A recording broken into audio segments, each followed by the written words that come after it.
Welcome to Devasena అభిరుచులు. ఈరోజు టమాటా curry అండి. చాలా సింపుల్గా చేసుకుని టమాటా కర్రీ. లైక్ చేయండి, షేర్ చేయండి, సబ్స్క్రైబ్ చేయండి. కొత్తగా మా ఛానల్ చూసేవాళ్ళు ఎవరైనా ఉంటే సబ్స్క్రైబ్ చేయడం మర్చిపోవద్దండి. ప్లీజ్ సబ్స్క్రైబ్ చేసి పక్కన బెల్ ఐకాన్ నొక్కితే మేము పెట్టే వంటలన్నీ కూడా మీకు నోటిఫికేషన్ ద్వారా వస్తాయండి. ఇప్పుడు స్టవ్ మీద కడాయి పెట్టేసి కడాయిలో ఆయిల్ వేసుకుంటున్నామండి. ఆయిల్ హీట్ ఎక్కిన తర్వాత పోపు గింజలు వేసుకుంటున్నాం. ఆవాలు, జీలకర్ర ఇవి రెండు కూడా కొంచెం వేగిన తర్వాత సన్నగా తరిగిన ఆనియన్ అండి. ఆనియన్ సన్నగా తరుక్కోవాలి. అలాగే టమాటాలు కూడా మనం సన్నగా కట్ చేసి పెట్టేసుకోవాలి. ఇప్పుడు ఆనియన్ కొంచెం వేగాలి, కొంచెం కదండి బాగానే వేగాలి. టమాటా కర్రీ అంటేనే అందరూ ఏదో చీప్గా తీసి పడేస్తుంటారండి. కానీ ఆ కర్రీ కరెక్ట్గా చేసుకొని తినగలిగితే దానికి మించిన కర్రీనే లేదండి చెప్పాలంటే. అసలు తింటుంటే అన్నం ఇంకా తినాలి అనిపిస్తుంది, అంతా బాగుంటుంది. ఇప్పుడు మనం సాల్ట్ వేసుకుందాము. ఆనియన్ బాగా వేగినాయి కాబట్టి సాల్ట్ వేసుకొని పసుపు వేసుకుందామండి. ఒక 1/2 టీ స్పూన్ అంత పసుపు వేసుకుంటున్నాము. చూడండి, ఈ విధంగా బాగా కలిపేసుకోవాలి. కొంచెం కరివేపాకు కూడా వేసుకుందామండి. కరివేపాకు వేసి ఇది కూడా కొంచెం వేపుకుందాము. మనం తీసుకునే టమాటాలు సగం టమాటాలు ముక్కలుగా వేయాలండి. సగం టమాటాలు మిక్సీ బట్టి ప్యూరీ చేసుకోవాలి. టమాటాలు మంచిగా ఉంటే మనం ప్యూరీ చేయాల్సిన అవసరం లేదండి, ఒట్టి ముక్కలు చేసి వేసుకోవచ్చు. ఇప్పుడు టమాటాలు అన్నీ గట్టిగా ఉంటున్నాయి కాబట్టి ఈ విధంగా సగం ముక్కలు సగం ప్యూరీ లాగా వేసుకుంటే మనకు కర్రీ అనేది బాగా వస్తుందండి. మంచి టమాటాలు అయితే అలా వేసుకోవచ్చు.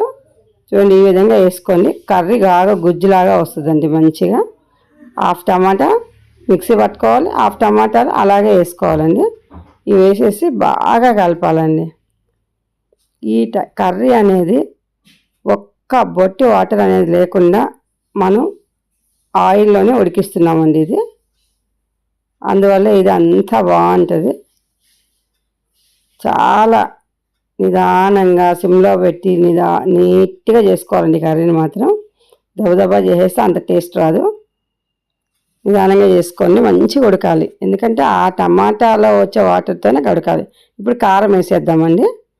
కారం కూడా వేసేసి బాగా కలిపేసేయాలి. ఎంతసేపు ఉడికితే అంతసేపు ఉడికించుకోవాలండి, ఎందుకంటే ఆ టమాటాలో ఉండే వాటరు మనం వేసిన ఆయిల్ వీటితోనే కర్రీ అయిపోవాలండి. వాటర్ అనేది వేయకూడదు. టమాటాలో ఉంటుంది కాబట్టి తేమ దాంతోనే ఉడికిపోతుంది. చూడండి, ఆయిల్ అంతా ఎలా పైకి వస్తుందో ఈ విధంగా వచ్చే వరకు చేసుకోవాలండి. ఇది చూడండి, మొత్తం ఆయిల్ పైకి వచ్చేసింది. టమాటా కర్రీ రెడీ అయిపోయిందండి. అసలు తింటుంటే మాత్రం చాలా బాగుంటుంది. ఇప్పుడు మనం దీన్ని సర్వింగ్ బౌల్లో తీసేసుకుందామండి, సర్వ్ చేసుకుందాము.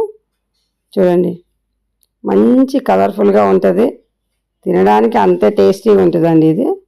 దీని అంత టేస్ట్ ఏది ఉండదు కర్రీ కరెక్ట్గా చేసుకుంటే.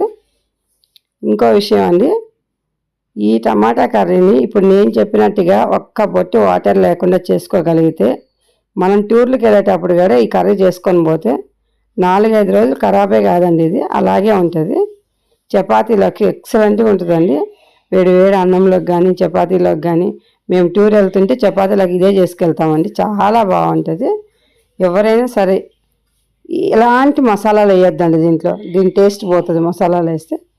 ఏమి వేయకుండా ఈ విధంగా చేసుకోండి. అసలు మీరు ఎంత తింటున్నారో మీకే తెలియదండి, అంత బాగుంటుంది కర్రీ.